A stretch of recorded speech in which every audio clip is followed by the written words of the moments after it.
Howdy, friends and lovers. Whether this is non-linear or linear time, Happy New Year. Happy New Year. Happy 2020 to all of you lovely, sexual, filthy people out there. Expect more of that this year.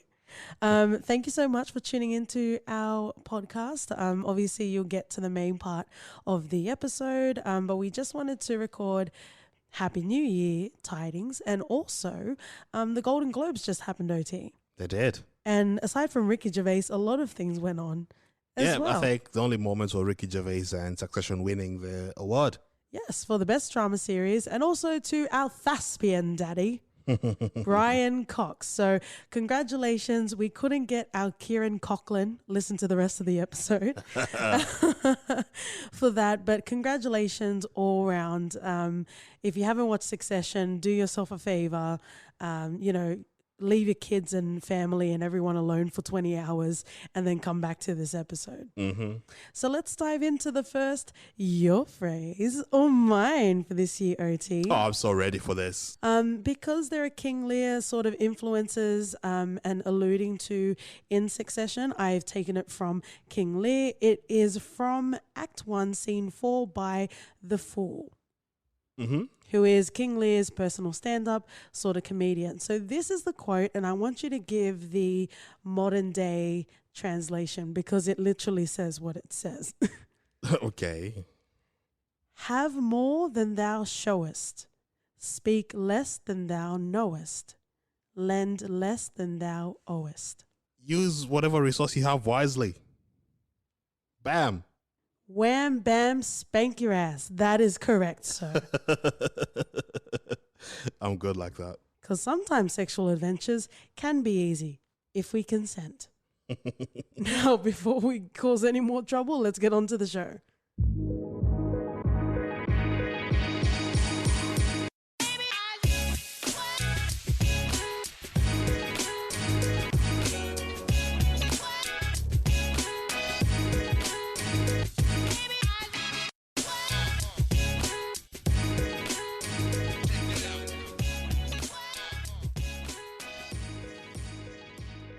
Howdy, friends and lovers. Welcome back to For Your Reference. You've got your host, KT. And OT.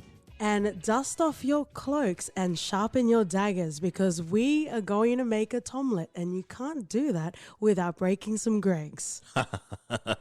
Yes, friends and lovers, we are covering the conglomerate HBO series known as Succession. Mm-hmm. And all of the juices and all of the orgasms came in quick succession with this show. By God, what a show. What a show indeed. You know, thank you so much if this is the first time that you've stumbled on over to the For Your Reference world. We won't give you any context because we're nasty like that. And if this is 1, 2, 3rd times a podcast listening to For Your Reference, we welcome you all just the same. But you will come to know it and you will come to hear, you know, there are shows that we have labored over and we have loved, you know, Vikings, OT. Mm-hmm. For example, even going back to HBO, we also covered Game of Thrones. Like, there are shows that we love and we've loved for years. And sometimes there are shows that just, you know, stumble across us, like Master of None, for example, that we just end up binging out of nowhere. And Succession was one of those shows. Yeah, we didn't have a plan of doing Succession at all. You know what? We actually had a list over the Christmas and that pseudo New Year's sort of break on all of the shows that we left because they're too, for chef kisses. They are too good to watch on a weekday, weeknight, weekend sort of basis. So we waited for the full holiday break and we chose this show over all the other shows that we were supposed to be watching or at least catching up on, right? Yeah. And wow. And again, welcome to our show. I know I say a lot, you know, we're not family friendly, but we do love our daddies. And this show, more than none, really fits in with that brand, does it not? Oh, yeah. And we will definitely talk about the cast, but Brian Cox's Logan Roy, hold on to your daddywood genitals because Langrish gives the best performance of his career. Oh, fuck off. That's literally all he said. Like, if I'm not Logan Roy on the For Your Reference podcast, I don't know what is. Mm-mm-mm. But wow. And then we also had Ewan, his brother, who was the old man from Babe. Yeah. And he was playing a disgruntled old man as well. But what a show.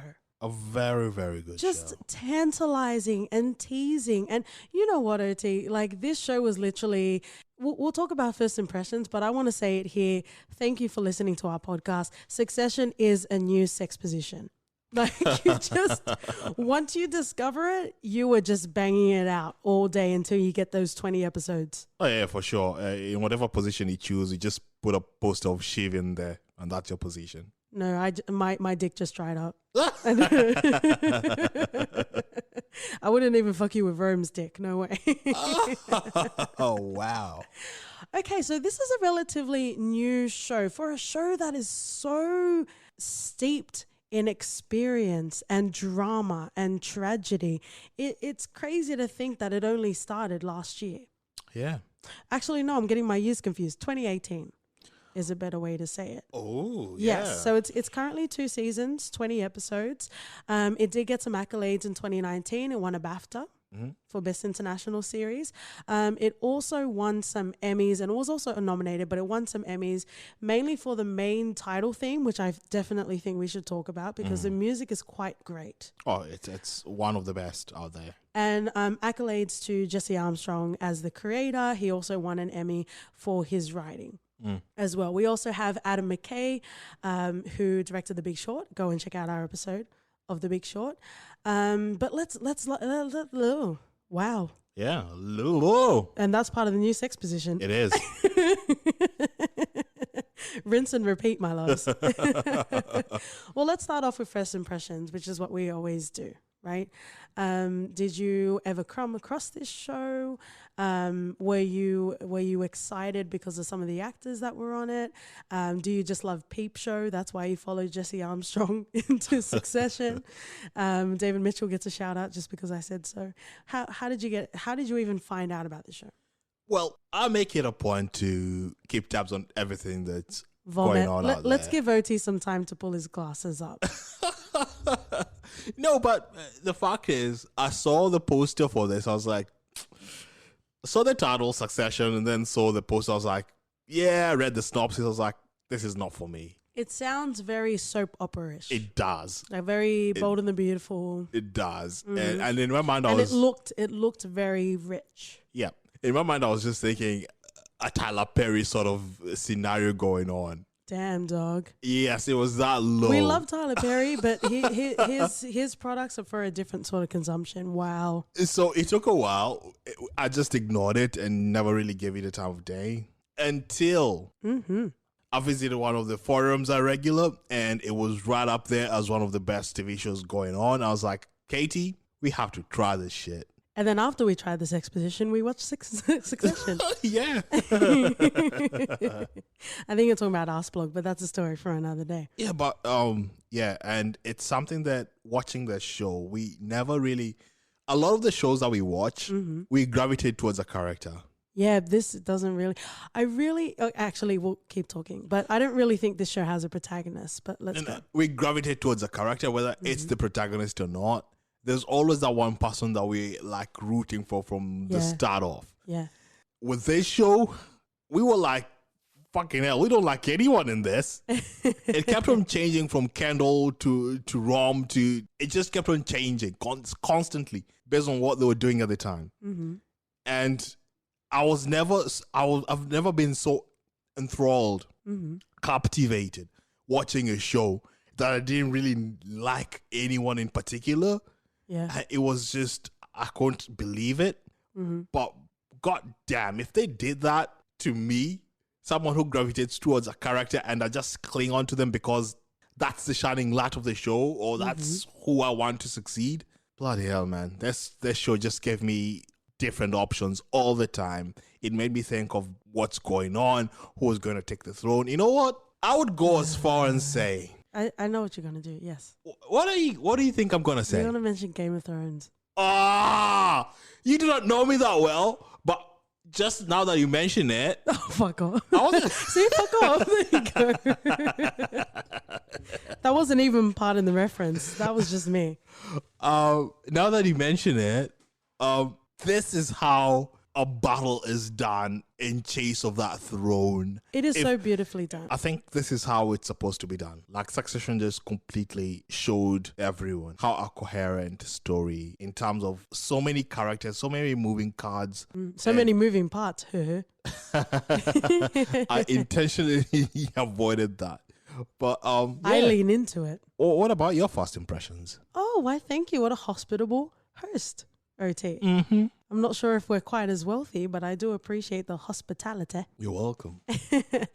I heard Succession. Like, I heard the name Succession. I always see it on lists of like shows that you must watch before you die. But I never really cared to look into it, right? And it's like, it really, like, you know, the lists that you have of things that you're going to watch, sometimes there are some dormant volcanoes in there. Yeah. Because how dare Jesse Armstrong and the crew just completely sweep me away? Like, if I had known, we would have watched this way earlier. Oh, we should. But I'm glad we had 20 episodes just to binge up on. Yeah, so it's slated to come out America late summer 2020, which is our winter. Yeah. But not the Game of Thrones winter, because you already overthrew it with Succession. Right? But I really enjoyed it. In way of HBO shows, kind of like with Cinemax as well, I was expecting a titty or two, maybe even an accidental, maybe a one in the background. You know, if you're feeling daring enough, maybe give me a nice peni. But I didn't get any of that. No. Not to say that you don't have to have it, but it's weird. It's weird to be on HBO and not be all Paul Giamatti about it. Maybe it's the rich setting. Rich people don't show titties, mate. Maybe rich people don't have sex. Yeah? Maybe that's the trick. Stop having sex to get all the money, mate. Let's be poor. Let's be poor and figure out all the other sex things. But in ways of, because the way that I see HBO is pure quality. Like, if we are to look at all of the episodes that we've covered in regards to TV shows, a good proportion of them would be HBO. Yes. And in regards to what we're watching, HBO is always on our roster. So in regards to, you know, in the most sort of sense, independent, you can break out from what cable sort of entertainment does. In regards to quality, good actors, you know, and being able to, at least in Brian Cox's case, you can recycle and see your other HBO alumni as well. Yes, it definitely fits the mold of HBO. And obviously you're going to listen to the brown woman from Australia telling you what HBO should be. But this show, wow. It is really good. It is really good. And the casting has been done perfectly. I wouldn't replace anyone in there. And I hope we're going to touch on as many people as possible. I'll just go through maybe just a handful that we have on IMDb.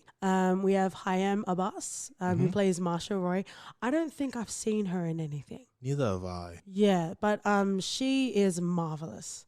She's kind of, you know, when you talk about TV shows, there's usually not necessarily an antagonist, but there's usually like an evil adversary sort of figure. And Marsha kind of embodied that in the first half of season 1. Yeah. Spoilers. But also, I would like to warn you of splooshes. Because we are spreading all our fluids all over this episode. Yeah. Just like Rome, but he needs a little help from Jerry. We also have Nicholas Braun playing Greg Hirsch. How dare you, IMDb? Why is Greg the second credited? I'm serious. Apparently he is, before Brian Cox, Logan Roy. We also have Kieran Culkin. In the For Your Reference household, we always stand a Kieran Culkin before Macaulay, but we do love Macaulay. And you called it. You called it like a few minutes in and you're like, that looks like Macaulay Culkin. Surely they're related. Not Coughlin. I think that's the porn version. I think that's the real HBO version. That's the Oz. Prison edition. We have Kieran playing Roman. I don't know if on his birth certificate it does say Romulus, but I do appreciate that nod to Remus and Romulus, as we know from the ancient tale of Rome. We also have Peter Freeman playing Francis, otherwise known as Frank. And I'll just go through one more. We have Matthew McFadden playing Tom. Is that Mr. Darcy? I was actually going to stop watching this show because I have made it a conscious effort to not watch anything this man is in. The gall, the big old South Park Randy balls that he has to play Mr. Darcy. Don't give me that face. No, I'm just happy. I don't like how aroused you're being over no, this the fact that this pisses you off that this much, I'm just all for it. Okay, let's go back to your frame of reference. That's like me saying to you that Halle's berries should have been rammed by Billy Bob Thornton. I would take that. How about she's a terrible Catwoman? She is. How about she was the worst Bond girl? Get out of this house. Fuck off. See, even you don't believe that. Yeah, I don't know. We definitely need to do the BBC miniseries of Pride and Prejudice, because what the fuck was that shit? And Keira Knightley, no thank you. I'll take no slices, thank you. Well, let's talk, like you've already kind of talked about the show. Jesse Armstrong is bolstered in substance and he's great, and with his writing in interviews, you know, he has a great sensibility of media conglomerates. Yes, people denote to the Murdoch family, but he actually, you know, he paints a picture of how the American sort of media outlets are, and how, you know, NBC, CBS are owned by predominantly family sort of businesses as well. So he is very, give me some time to pull two of my glasses up. He is very learned. And we definitely appreciate that in the show. And you can start to see, you know, if you don't have the cojones in writing, this show would have crumbled. Yeah. Right. And it's all an amalgamation of great writing, great acting. And it was lovely. And I told you, even after the pilot, I was like, all that's missing is them wearing old timey robes and being set in an older time. Yeah. Because it really did have that substance. Right. But, you know, let's not wank off and pretend that we know what we're talking about.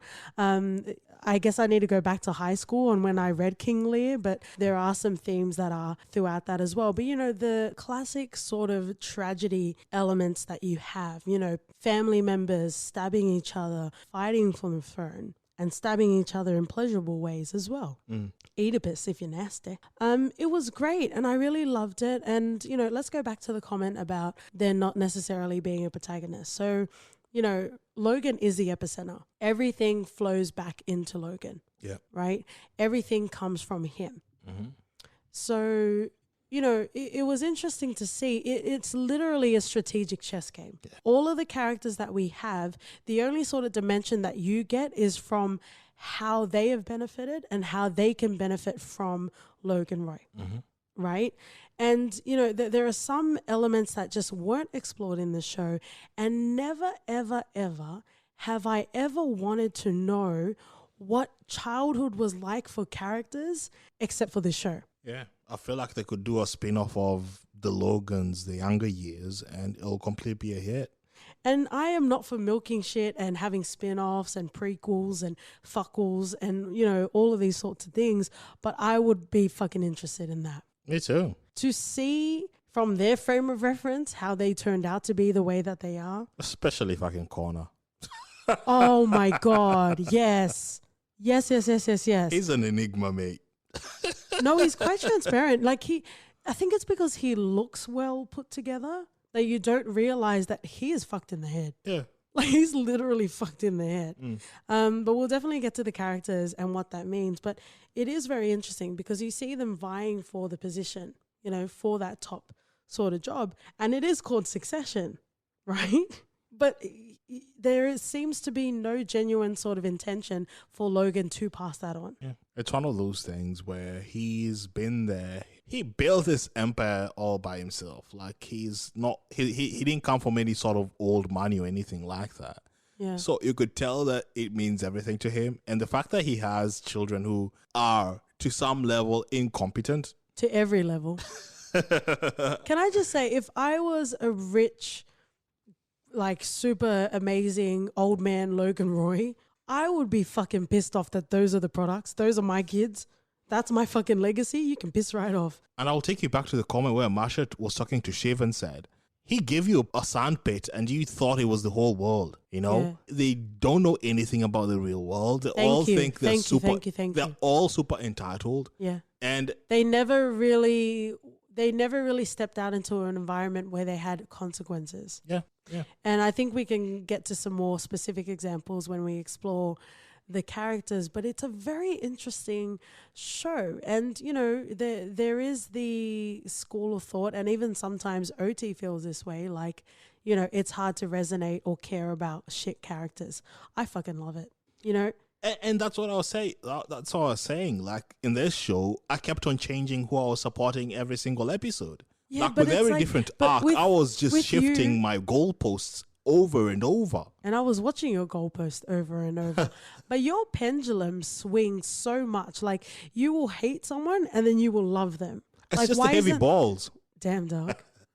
You need to stop doing that. We're talking about sexual adventures and I'm getting distracted.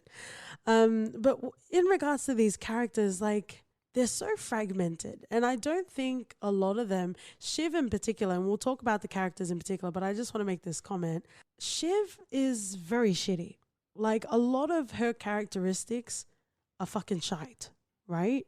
But I feel like some of them, maybe they are malicious, but a lot of it has to do with the fact that she's rich and she's never really been tested in the real world. Yeah. And so, it speaks more to our society right now. I guess you can call it ignorance, but I feel like that's a wankery word that everyone uses. But I feel like Shiv is a shitty person, and her relationship with Tom we definitely need to talk about. But I feel like a lot of her shortcomings is just the fact that she doesn't know any better. Yeah, and like they say, the higher you go in the corporate ladder, the more stupid it gets. So it's completely the sort of thing where you get executives who are born into money or whatever the fuck that was. It doesn't speak to their qualifications at all, or their IQ or their business acumen. Yeah, like nepotism is rife. Yeah. And to say that nepotism doesn't exist is obviously either you're part of the machine or you're just living in your fantasy little world, right? But let's get into it. Let's talk about the characters. For a long time, I felt like Ken was going to be the protagonist. Like, it seemed like it was going to be his rise to eminence. Spoiler, if you've watched the show. Perhaps that's actually, I guess if you watched the end of season 2, but let's keep going, because I know sometimes, people that haven't watched Succession, still listening. But let's get into it. Let's talk about Ken. Kendall. Wow. I started off loving him. Ugh. At least among the kids, he seemed the one that was the more savvy. He seemed really smart. He carried himself well. He didn't carry himself well. He carried himself well when he was shot up. He walked into a room like he had just pissed his pants. And that pisses me off. Don't rich people have money to throw at like Toastmasters and public speeches and shit like that? Why was he never firm in what he said? He was always fucking tentative. He was always tentative. And that pissed me off. The fact that, you know, he is so high up and he talks the same way Greg does, piss off. Actually, sorry, let's be on brand. Fuck off. I think that's more to do with him just doubting himself and his abilities just because of who his father is. And I think Logan has played a part in who Ken is at this time, because he's played a part in how all of them have been formed. Yes. And you can see that Logan really actually wants Kendall to be this super dependent on him, because left alone, Kendall can fucking run away with it. Mm-hmm. So to me, Kendall was the guy. And remember when he tried to do the takeover bit? Yep. And I told you, once Logan found out and he was squashed, the best move for him was to go to Sandy. Yep. Because they're rivals with Logan. To go to Sandy, work for Sandy, prove himself capable, make Sandy's company profitable, and that would stick it up to Logan. But no, he chose the really shitty option. But you know what? Like, a lot of the actions of the children in particular, so I'm not even counting Connor, the fact that he volunteered himself to be like the blood sacrifice. He was a puppeteer. He was a puppeteer all along. Like, know your role. Like, Yeah. he was the malignant influencer. No, I don't buy that shit. So I'm talking about Kendall, I'm talking about Shiv, and I'm also talking about Rome. With these kids, all they're doing is having toddler tantrums on a bigger scale, right? Daddy didn't give me what I want, so I went next door. Yeah. Right? And that's what Ken did, right? Daddy didn't give me what I want, so I went to the politicians. Like, they're being very, childish about everything that they do. It's like developmentally, they've stagnated. Yep. And they're forever seeking their father's approval. I think it was Naomi from the Pierce family with Kendall. Yeah. Later on in season 2, she was like, you talk about your dad all the time. Can you imagine? Yeah. I think it was Willa's lead actress. She was saying, you talk about your dad a lot. Yeah. And we all have daddy issues, but come on now. Yeah. That's He stuns his dad. Oh, L to the OT. Oh, Katie is the OG. Can I just say that song trumps all of the songs that we ever got from Empire. Oh, wow. I said it. Oh, wow. I'm throwing down in the ring. Yes, it's coming for you, mate. Oh, wow. It's like, no, but literally they're older, and I guess on some level you can call them adults, but their tantrums are exactly like children. Yes, they've got tens, hundreds of millions of dollars to have tantrums with, but it is literally for the approval. Anything that they do, whether it's damaging to Logan or not, is just to get his attention again. Yeah. And they might be doing things that conflict his favor, like Ken and also Shiv, but at the end of the day, they're just doing that as a cry for attention. Yeah, for sure. They all want to suckle at daddy's titties. And I don't know what Kenyan proverb. I feel like the Kenyan proverb didn't get the upgraded version. That's the accurate translation, mate. And that may or may not contribute to our news exposition, but anyway. But yeah, they're all looking for dad's approval. They're all looking to make moves. They just want to be the guy. They want to be the guy their father is super proud of. They want to be... Or the girl. Yeah. I love how you just casually dismissed it, just like Logan. Know your biases, my love. But going back to Ken, I thought it was interesting that, yes, we met Rava like in season 1 and the children. I thought it was interesting, and then I thought it was weird they never showed them again. But then again, they're rich. So they pay for nannies and shit. So I actually think it's quite believable that Ken hasn't seen his kids forever. Yeah. And, What? he has one of the spoiled children I've ever seen. Oh, hang on. But we don't know. He might have like developmental disorder or something. Well, do you want to talk about the moment? So this moment, they're playing a game. And it reaches Logan, and Logan has to say what everyone else has said. But then Logan's having his moment with his all sickness and all, just there dazed. And this kid comes up and is like, yeah, lost your turn. Give it to me. I'm like, far out. As from my background, mate, respect is fucking everything. Oh, yeah. Like, you shouldn't even be seen or heard. Like, you just don't say some shit. Like, that was to a deliberate grown-up. antagonizing. Like, remember how we felt sorry for the kid in It's a Wonderful Life getting beaten by an adult? Yeah. I feel like this was well warranted. Well, it was just one of those moments where this kid needed to learn a lesson, which wasn't being taught by Kendall or Rava. So, sometimes tough tits, mate. Tough tits or hard hands. Again, maybe our news exposition. But actually, let's go back to that, because we talk about our frame of reference, right? OT and I, or even yourself listening, we could be watching the same thing, but what we consume and how we resonate is solely on our frame of reference, right? And it might surprise you, us starting a podcast and talking about TV shows and movies. We're not rich. No, we're not. I'm sorry, OT, if this is the way you found out. That champagne was actually soda pop the whole time. Oh, wow. We love some soda pop. right? And like, we don't need to get too much into our own lives, but like personally, I don't take money from my own family because I know there's going to be talks of that for years and years and years and years. And any sort of ideals, any sort of decisions are tied into the fact that you borrowed money. Yeah. Right. So the reason why I mentioned that is that's my frame of reference. I don't take shit. I don't take money. I don't take anything from anyone except for OT. I'm bleeding him dry. Don't tell him. But when it comes to that and family, I see family as a way to sometimes, if I'm lucky, receive love. Yeah. Right. And give love. But that's it. No other transactions except OT's family are made. Right. Yeah. So to see all of them fighting and clawing at each other, like it didn't resonate to me because I'm just like, you're only up your dad's own ass because of all the money that you're getting. For sure. You know what I mean? So in that sense, I couldn't relate to that. Which again gives Logan all the power to control them. Exactly. And they get annoyed that they get controlled. Yeah. You know what?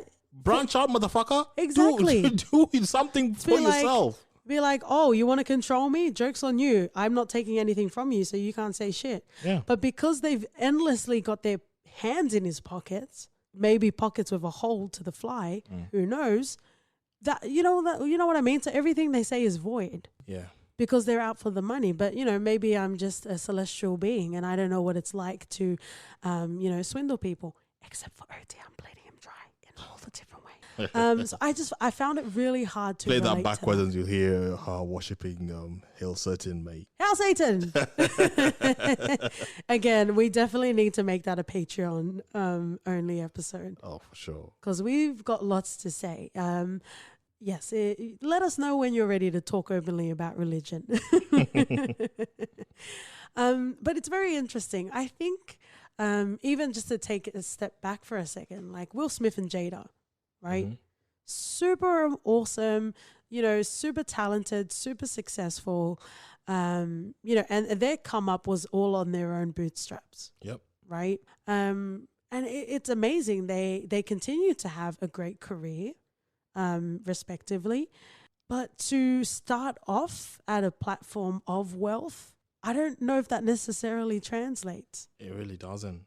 I love you, Jaden. I know I've sledged you all the way through our podcast. He's just an icon living. Well, Will Smith is an icon chilling. Not as good as the LOGAN. I don't know, man. I feel like you need to have some struggles in life. Yeah, for sure you do. I feel like there needs to be a rule where anyone who's super rich in the billionaire sort of range, I think even multi-million, you need to send your kids to an island where they don't have any fucking money. Like a Lord of the Flies type of thing? Yeah. Just for some, let's say 10 years. And then when they come back, they fully appreciate what the fuck they have in the world. I like that. Let's write that up and sell it to Netflix or HBO if they'll have us. But it's true. Like, I think to be able to appreciate your wealth a bit more. Something that was quite funny as well was Greg, when they were talking about whether Greg should go with Ewan because it's a guaranteed 230 mil. 50 mil, yeah. Yep. Or whether he, tries his bets with Logan. Yeah. And we have Tom and we also have Connor. And they were saying that $5 million is a nowhere sort of amount because it's a lot of money, but you can't really do anything, but it doesn't motivate you to have a job either. Yeah. But I still feel like I could do a lot with $5 million. Maybe it's one of those tricky situations, in football, soccer. They say when you're two goals up, that's when you're truly vulnerable because you're sort of comfortable. You can taste the glory. You're comfortable. You can taste the glory. You think you've already done it, but then it's only fucking 2 goals. All they need is 1, and then that's when things start getting dicey. Mm-hmm. Maybe 5 mil is the same for super multi, whatever, fucking billionaires. 5 mil is pretty much nothing to them. So a millionaire who has 5 mil in the bank, once you get that sort of rich lifestyle, then it's all going downhill from there, isn't it? Yeah, perhaps. And you see, that's how boring Kendall is because we didn't even we just talked about this instead, which I felt was more entertaining. But Kendall is the most complex character in this. And yet we digressed for like 10 minutes. Just because there are interesting morsels along the way. Oh, they said tasty morsels a lot. I feel like they were listening, maybe not to For Your Reference because this show came out before it, but they must, the AIs and the robots are listening. They have devices in our home. I spill my seed every morning to our devices. So I can be spared. Oh, yeah. Yeah, but I think Kendall for me is the only one of the siblings who But has... he's clouded. And you got annoyed because of and we're not addicts, at least not in regards to that regard. So obviously we don't want to minimize what addiction is like. But I think for you personally, you got annoyed that his character kept relapsing. I felt like it was a cheap shot for the writers to take. Like once the takeover went haywire, I felt like that was the next step, and I was hoping that they'll just prove me wrong, that Kendall is fucking strong enough to just overcome this shit, and that's maybe me being naive. But drugs because isn't- addiction is something yeah. that maybe that's your fault to once everything goes to shit, and you're like, what's the point, Mm-hmm. But I felt like it was one of those lower hanging fruits that they grabbed to just take the story along, and I didn't really appreciate it that much. Yeah, so it kind of went on autopilot. Yeah. But no sober person would have performed that L to the OG. Mate, as you already said it, Dre is probably producing that shit right now. Really? Is that the hill you want to die on? Mate. Are those the beads you can count on? That's the beads I can count on. Arabicus Daddy. Mm-hmm. OT. Interesting. Very interesting. Kendall made a lot of plays, but he was very obedient. The fact that he went against his father, I think, was fueled by drugs. But again, it was to be in his favor, eventually in a twisted sort of way to be in Logan's favor. And actually, when you've spoken about Kendall, I think we've just focused on Kendall season 1. I want us to take this to Kendall season 2, where Yes, he's we broken must. down and he's pretty much a party to the father. He Yeah. mimics everything the father does. He's following commands left, front, and center to the point where Rome is like, mate, is this even you anymore? Like, I'm sorry, he did that in season 1 as well. well, not to the extent of this. Yeah, He but was- that's because he had his tail between his legs because he double-crossed his father. Yeah, and that's what I'm saying. So by the point that we got to the end of season 2 and Kendall that we saw, Mm-hmm. I felt like it was just building. And what did I tell you once Logan made the speech to him about taking the fall? Saying, you're not a killer. I would never have picked you for CEO. I told you, they're priming our asses for Kendall to come and do the same shit he did and try and bring down the father. I saw that Yeah. coming. But and that is character development on Kendall because throughout the first 2 seasons, he was always mumbling and shit, and that fucking pissed me off. Even when he was doing the takeover, he couldn't even do it properly. When he went and met his dad in the bathroom, he didn't even say it. He was like, "Here, take this envelope." Fuck It off. would be hard for anyone, though. No, if you wouldn't be you're- doing it with some steel of balls saying... If you're going to be conniving, can you have some conviction, please? Katie from the For Your Reference household, thank you. Yeah, it was annoying. I love seeing delicious, evil people. Owning it. Yes, thank you. Yeah. And that was the problem with Daenerys in Game of Thrones. Ayo. There you go. Oh, wow. But I think that's enough on Kendall. I think you've spread your seed for Kendall enough. Yeah. Because you already talked about how you felt about his other seed, the kid. Yeah, I know. So let's leave Ken alone. I want to go to Rome. Take me to Rome. Romulus, Rome. Rome's Oedipus tendencies were not built in a day. You gravitated towards trying to figure out what his fetish was or No, whatever. but like he had no pretension about him. Yes, he didn't stand up for Ken, and for you that was unforgivable. It was.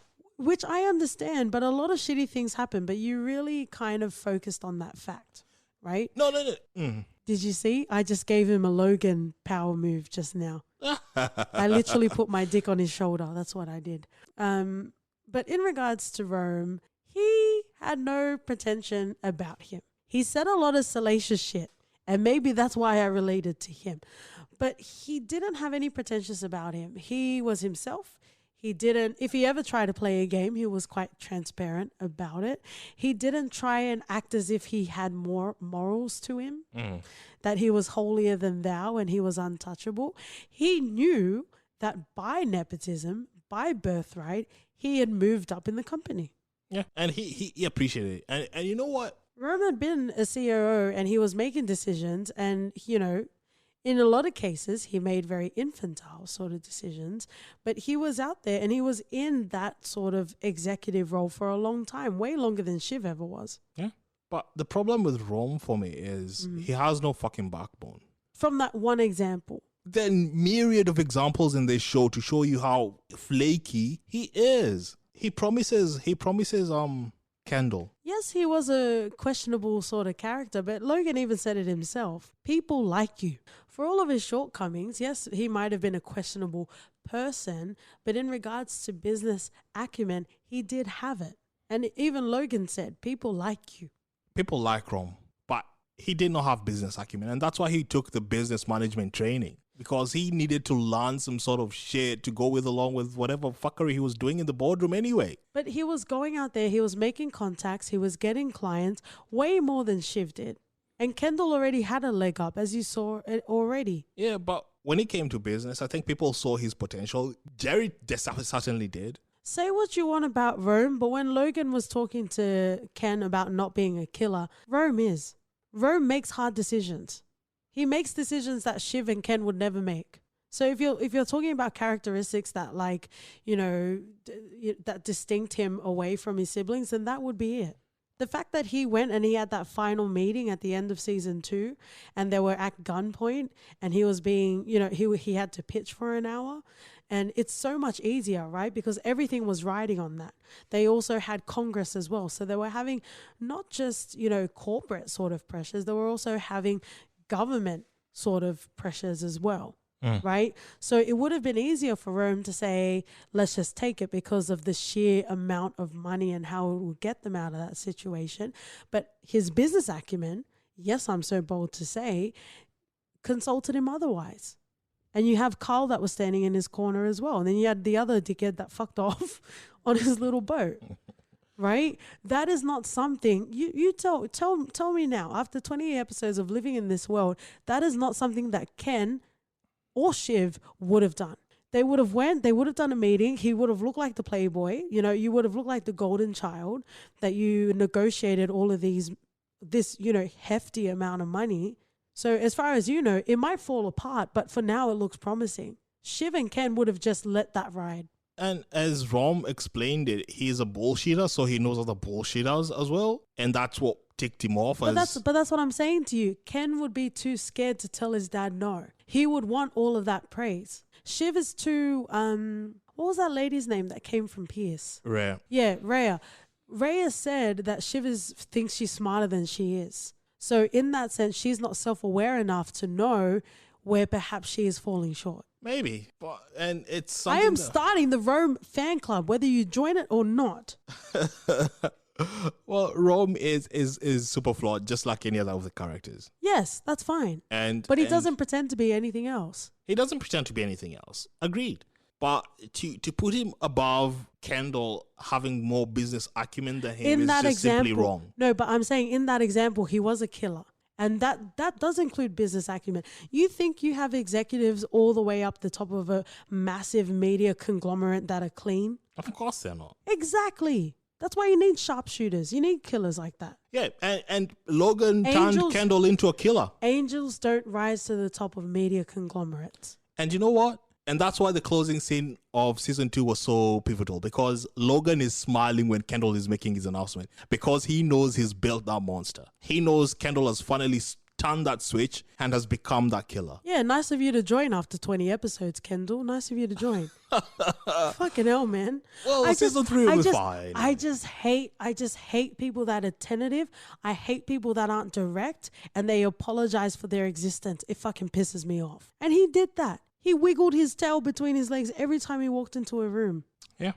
Same as Rome and Shiv. They all bow down to their father in their father's presence. Like not physically stammering and mumbling and not being shown what they're doing. He was backstabbing his father. He couldn't even say it to his face. No one would say that straight. I'm just saying. Have you watched Bold and the Beautiful?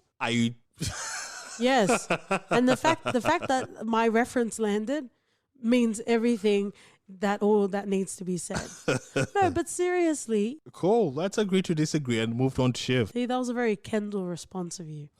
No, you're just going to say me, you're just not going to tell me that, come out of nowhere and say Rob is this fucking master of a CEO or whatever. I'm not saying he's the when he's super fucking flawed. Dude, I'm not saying he's the prodigal son. Just listen to what I'm actually saying. I'm saying in that specific example of being a killer, needing to make hard decisions in regards to that business acumen, Roman has an advantage over the two of them. And if you can't admit that, then you need to reconcile some Kendall qualms within yourself.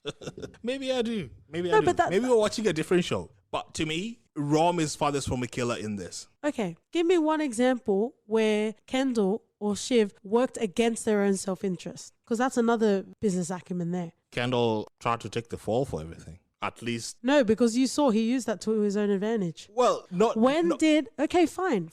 Tweet us. If you stand with OT, tweet us. Because that move where he went and he had that deal and he was at gunpoint, it's in his best interest to say, yes, let's take the deal. Even if it falls apart, that will happen later, right? But that would have meant that. But the point is, this is feeling like Jerry Springer right now. But what I'm saying to you is he worked in his own self-interest. That didn't work for him at that moment. He should have just let the moment happen. Let's move on to a character that we love to hate and hated to hate. Shiv, played by the ever-eternal Sarah Snook. Please check out our Predestination episode. She is great. Yeah, she is. She's also a fellow Aussie. I could not recognize her at all. Well, that's credit to Predestination and also Succession. Yeah, but Shiv, man, Shiv is the lowest of low in this in terms of the worst sibling. I think she takes the cake. Well, I obviously have another sibling to say, but anyway. Oh, she is just daddy. The way she treats Tom, she's so fucking entitled more than any of the siblings. She thinks everything revolves around her, and she thinks she's fucking smart, which is even worse because she thinks her shit don't stink. And unless you're an idiot, spending decades around a successful media conglomerate, you're bound to learn a thing or two. But I think she took that as being supernaturally smart. Yeah. And man, just it's interesting because she has an interesting sort of dynamic with Logan. I think it's very daddy's girl. Because a lot of what she says, he actually puts stock in. Yeah, she's definitely the favorite child. She's definitely the favorite child, but also at the same time, she is a woman. And there were quite a few comments that Logan in particular made about how, not necessarily how he values women, but just how traditional and conventional he is in regards to who should be in power. You know, the wife stays home. And that speaks a lot to it because as much as he loves and takes on the advice of Shiv, the way the show starts, and you don't really notice it, but she's actually not in any position at all, right? Yeah. At Waystar. And even then, there's no sort of talks to her pathway into leadership there. It's just her husband that's there. So obviously she used her love and connection, familial connection to Logan to get Tom that job, right? But she was nowhere in the plan. And it wasn't until that became a possibility to her that she even thought about it. Yeah. Actually, yeah. And then as soon as it became a possibility, that's all she wanted, and she was completely entitled to it, which became really frustrating. And again, as non-rich people, it's just like, why do you think that this is yours? What did you do to deserve this? Like Rome and Kendall have experience being executives at Waystar. She just comes out of nowhere and just expects to be. How about when they were with the Pierce family? Yeah. At the table, and Shiv is sitting next to Nan, and they're talking about who's going to be the leader, and they were potentially talking about how Tom won't be the head of news anymore, and they were saying who's going to succeed you, and Shiv, like a child, was like, "Come on, just tell everyone it's me, it's mine, it's me." Yeah, that was spoiled ass. That's some spoiled ass shit. It is. It really is. And you could see by the reactions and I think that's the moment Logan was like, nah, mate, you're not becoming this. Yeah. You're not. Logan really hates being told what to do. Oh, yes. Oh, yes, especially by a woman. Above all else, if you tell him what to do, he'll just go around the other way. Even if it's the right thing, he'll just do the opposite just to spite you. You don't tell an old man what to do, Oh, no, you don't. especially old man Logan. Let's talk a bit about Shiv's relationship with Tom. Why do you think she's with him? Do you think she's with him just because on paper he sounds great and he's not going to offend anyone? I think on paper he sounds great, but also Shiv got into the relationship with Tom when she was at her lowest, and she made it a point of saying it a lot. I didn't take it that way. That's very interesting. Like, oh, I was so broken when we got together. I was so broken. I was like, I never thought of it like that. Ew. and it just shows you what. Like, I can do better than you. It's just at that time I was with you. Yeah, sort of thing? like I needed someone safe at that point in my life, and now I kind of have. Well, I'm not gonna say that she doesn't love Tom to a degree, because there are certainly feelings in there. To be that fucked up in the Roy family, yes, I think you can classify that as love. But wow, I think what she did to Tom, saying that she wants an open relationship on the wedding night, that is some next level bullshit right there. Well, from Tom's point of view, it was out of the blue. From Shiv and our viewers' point of view, it made sense. She was sleeping around anyway. Yeah. Well, maybe not sleeping around, maybe just with that fella. But it's with an ex. Still And it was sleeping around. it was an emotional connection, so there was definitely a lot in there. And something that I thought was really sweet about Tom, it was in season 2 in the last episode. He was saying, I'm not a hippie. Like, I just want to be with you, damn it. I don't want threesomes. Yeah. I just want to be with my wife. Yeah. Is that too hard? In this day and age, just be in a monogamous relationship. Just give me one woman, for goddamn sake. We're talking about Tom, not you, my love. Oh, I was trying to play some reverse psychology on you. Well, I'm a whole lot of woman. Isn't that how reverse psychology works? Maybe in Kenya. Oh, Michael Scott way, mate. But their threesome turned into the other person just watching through a keyhole. Oh my God, Tom is ridiculous. That is some Norman Bates shit. That is Norman Bates shit. Yeah, but wow, I think I felt sorry for Tom more than anyone in this show. But Tom was an outsider. He was really grasping at straws. And, you know, a lot of the time, I don't think he wanted to wholly realize. I think on a subconscious level, he realized that, you know, his feelings that he, you know, burst out at Greg is how he feels in regards to the whole family. Yeah, and just to, when you're speaking about Tom, you know, I always thought he was just playing dumb because he's around dumb people. And I felt like he had more in his locker intellectually. Is it like a Congress hearing? Yeah, and then the Congress hearing, and I was like, fucking hell. The moment when I thought he would actually shine. I thought we'd be surprised and it will just fucking be brilliant. And oh my God, did he fail? He failed so miserably. Like he said he didn't know Greg, but Greg is his assistant. Some people just aren't good with pressure. Oh, wow. Yeah. I was super surprised. And I guess what you see with Tom is what you get. Yeah. Yeah. You can't fault that in this day and age. Yeah, but he was With trying some duplicitous motherfuckers. An interesting thing, because as the series continued, you know, a lot of the time, even verbally, you would hear the character say, "What is Greg doing here?" Right? But that's also Tom as well, because when the series started, he would be sitting in on family meetings as well. Yeah. He was the Greg before Greg came. Oh, yes. And that's why he gravitated towards Greg, just to make him his underling and to make himself. He didn't gravitate. He used him as his punching bag.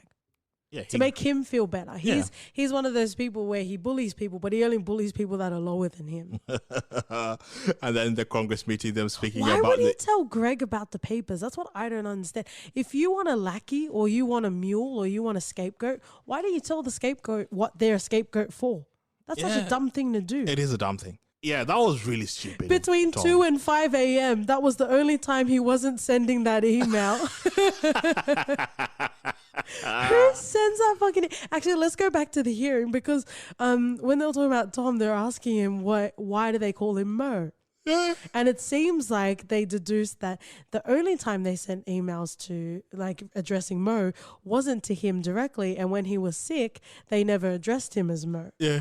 And then the funny bit was when Willa went to Mo's funeral. Yeah. And she went to the widow and was like, oh, I'm so sorry about Mo. And the widow's like, Mo? Confused, yeah. And Con was so fast pulling Willa back. Hey, hey. His name is actually Lester.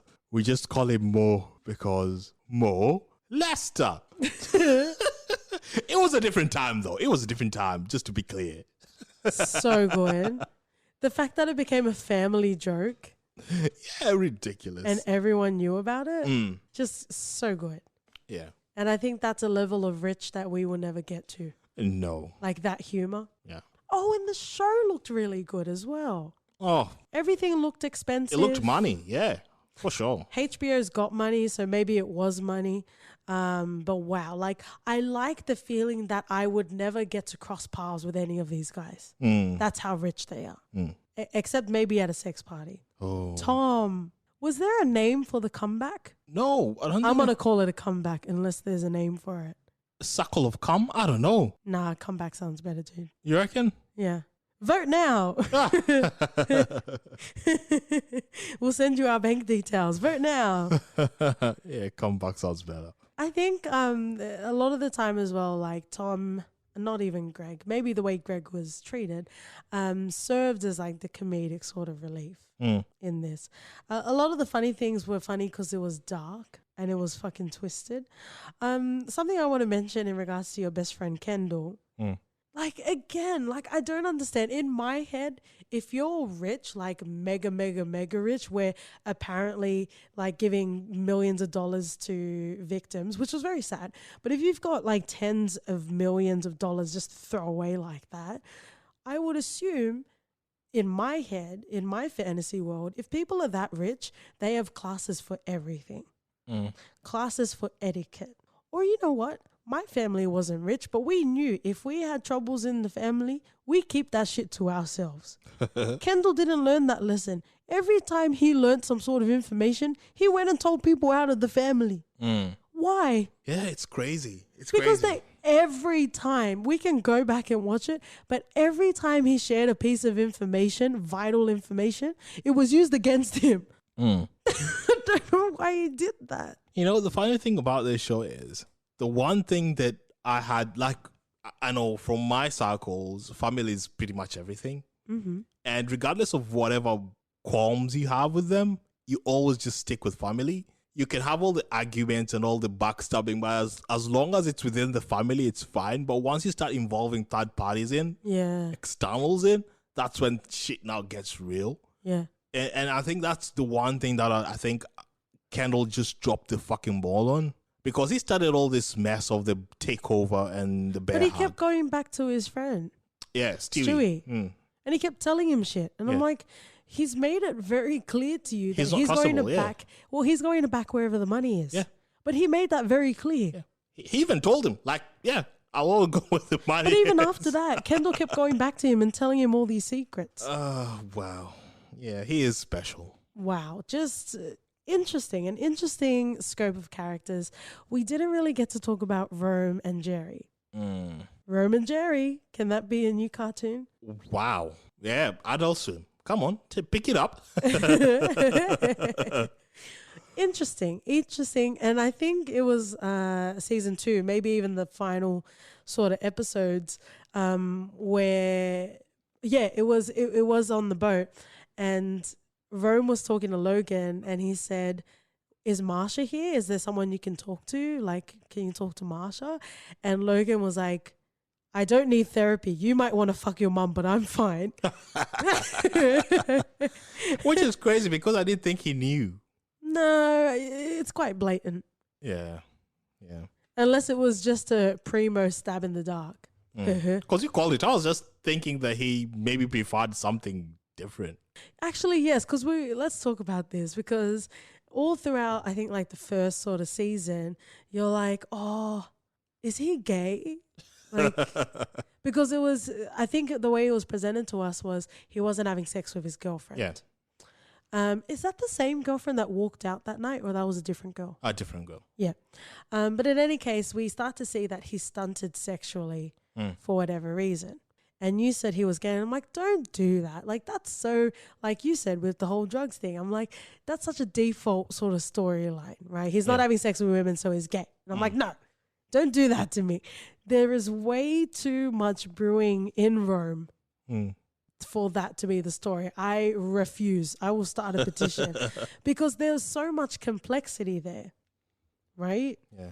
The way he is as a person, it can't just be he's gay, right?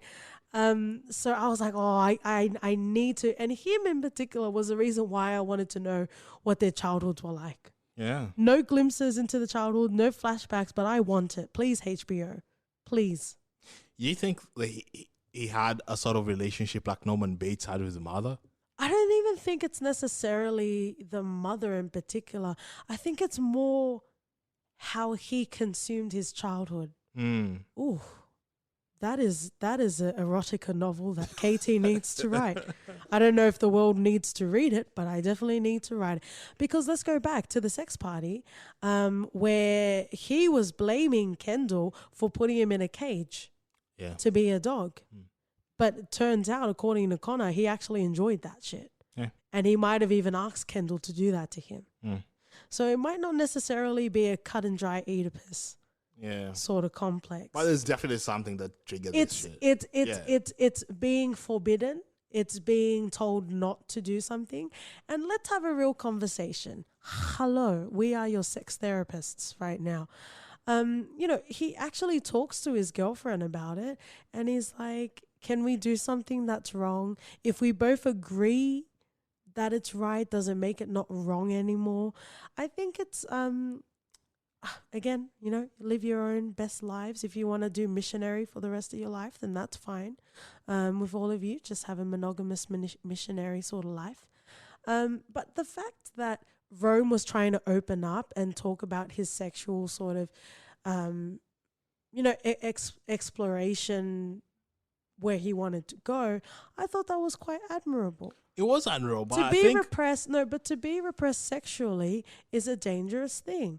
People shouldn't be besmirched on what gets them off.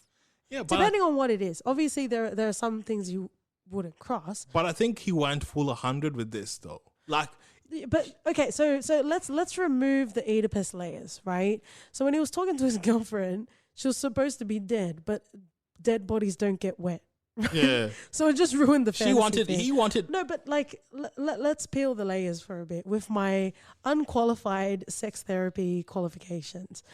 What I think at the crux of Rome's pleasure center, I think it's being forbidden. Because yes, he goes with Jerry, and you can deduce it to an Oedipus sort of complex, but I think it's also being dominated and being talked down to. I think he actually gets off on that specifically. Why not just start with the girlfriend then? Talk down to me and let's go from there. Not just lay there like a dead body and not getting wet. That's just super weird to tell anyone that fast. But then he tried to climb on top of her and she was like, oh, that was really sexy. Well, fuck off then. Like, sex can be such a great thing, but it also needs to be an open forum when you can communicate effectively. Yeah, agreed. Yeah, whatever. I know you feel like just because I'm the president of the Rome fan club, but really, like, if he gets off sexually in different ways that aren't so vanilla, then that's fine. He's not hurting anyone. He's not hurting anyone, but mate, there are ways to approach people. Dip your toe in fast rather than just being like, mate, lay there and be dead. Like, I don't know. Maybe I'm just fucking prude on this, but I thought he could have handled that better, regardless of whether or not you think. Because I completely agree with you. It needs to be a forum. It needs to be a discussion. It needs to be some sort of. But you're making it like maybe that wasn't the first time they spoke about it. It was the first time. It was the first time because she didn't understand what was going on. Okay, whatever it is, but it's just like, I don't know, man. Like, I don't know why you're being conservative here, because you aren't when the mics are off. I think you're trying to keep that conservative sort of listenership, right? But like, poo-poo somewhere else, unless that's your fetish. What I wanted to say is, if people have, sexual sort of explorations, they should be allowed to want to discuss that. Agreed. I don't have any qualms with that. I think he just wants to be dominated by a strong woman. Mm-hmm. You should know what that's like. Hey. Oh, oh my. But that's the point. That's what I wanted to get at. I literally just wanted to watch Rome and Jerry. Mm. Yeah. I just wanted to watch that. I wanted to watch Those two Rome. make sense. And they, like, just how they engage with each other. Rome defended Jerry not to be thrown at the wolves of the Congress because Jerry made sense, you know? Like, But okay, we'll talk about sexual hang-ups later, but I feel like Rome gets off on like being told he's doing wrong, like being punished. yeah, but I just love that those two together, like they pretty much made a good team. And the fact that Rome was trying to watch Gary's back, not to be thrown at the wolves in Congress and stuff, that just made me overjoyed. It's always helpful to have alliances. Mm. Definitely when it comes to this family. Speaking of, I love how Connor is like the forgotten child. Even in the last episode of season 2, Jerry was commending Kendall and she said the second born. And like, again, if we want to talk about the childhoods, I would love to know what Connor went through. Yeah, he And I think Shiv called him the first pancake. Because, you know, when you make pancakes, the first one's usually a bit wobbly. Yeah. Interesting. The fact that he's so far, at least in the first season, he was as far away from his family as possible. Right? Yeah. I would love to know what because he would have got the worst sort of discipline. Right? Yeah. And, you know, even at that time, Logan was probably more free with his time. In regards to when he was building his little empire. I wonder, because he looks like a well-to-do guy. Yeah. But fucking hell, there is some shit that is not resolved. Plus, there seems to be a sort of age gap between him and Kendall. So you know definitely there was some shit there. And I don't think they have the same mum either. No. Yeah. And the fact that he's with Willa, when we were first introduced, I think it was with Greg. Rome was explaining to Greg that she was a high-class escort. I thought I was just trying to haze him. But yeah, because it was Rome, right? Yeah. So you never know whether he's talking shit or not. But she was, and she is. Yeah. And she's also a playwright. I think Kendall was commending Willa on being a playwright. And then she's like, well, I've always been a playwright. I've told you that. Fucking hell, man. Sometimes it's good to have struggle. I think that's the tagline for today because, you know, you've got all the money for a play production, but you didn't have any legitimate people in your production team. So if it's shit, it's shit. Yeah. So sometimes it's good to have a struggle so you can get to the real gem, the real, gems in the sandstone. And for your fast playwright, do you really want all the super hard critics to come and review your fucking show? Yeah.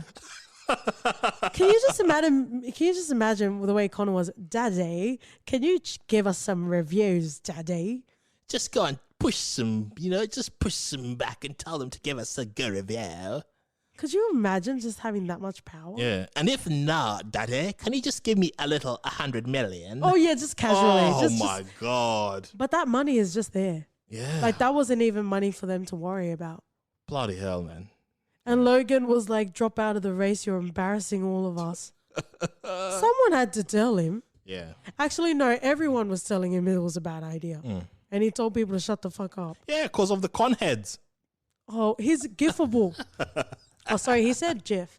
Friends and lovers, tell us where you sit in the GIF sort of department. But what a show. What a show indeed.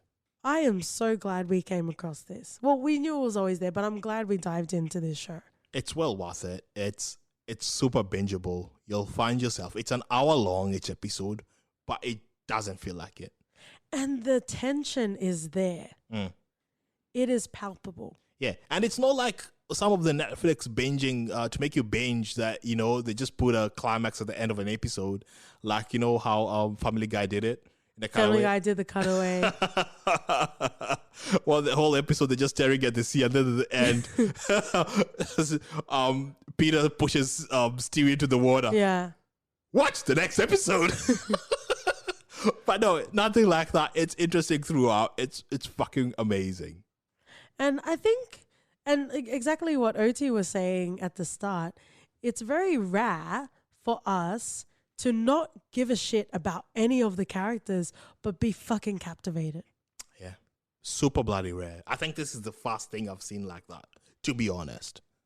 To have at least one character that you fucking love, right? Yeah. Yeah. Because I think it's the dance, right? Mm. It is the dance that you have between the characters. The endless betrayals, the cloak and daggers that really bring it all together. But just to close out this episode, again, thank you guys so much for listening. We appreciate it. If you feel like we should have added some more stuff to the episode, or if you just want to continue the conversation, if you want to enter the For Your Reference Sex Clinic, be aware we do charge, but all of the pleasure is free gratis. I just want to finish off with a quote that was engraved on the watch that Logan gave to Frank. Some work of noble note may yet be done, not unbecoming men that strove with gods. Super strong, mate. And that's how we'll finish it. We will wrap up in a segment we call For Your Reference. OT. Yo, wow. I think the only thing in my mind right now that I could recommend happily is Rome. Nice. Because I could draw parallels with it. I think we've already recommended it before, but Rome is super solid. You have we definitely need to cover it. Lucius Marinis, Status Polo. Bloody hell. Just go and watch it. I'm not even going to try and explain anything further rather than it's fucking Rome. Watch it. For Romulus alone. Yup. I will reference the Korean Netflix show Kingdom. Ooh, hot doggy, hot diggity dog. Hot diggity dog. And it is coming back in 2020. Hopefully soon. And we will definitely need to do an episode on that as well. It doesn't have as many players vying for the throne, but it is just as thrilling. Yeah. Agreed. So that's it, guys. We did it. Keep your fluids to yourself. Unless they're out already, then you're more than welcome to share. On Twitter and Instagram, we are For Your Ref Pod. Write us an email at hello@fypodcast.com. We have a Patreon if you want to contribute to that as well. And we'll see you guys next week. See ya. Bye.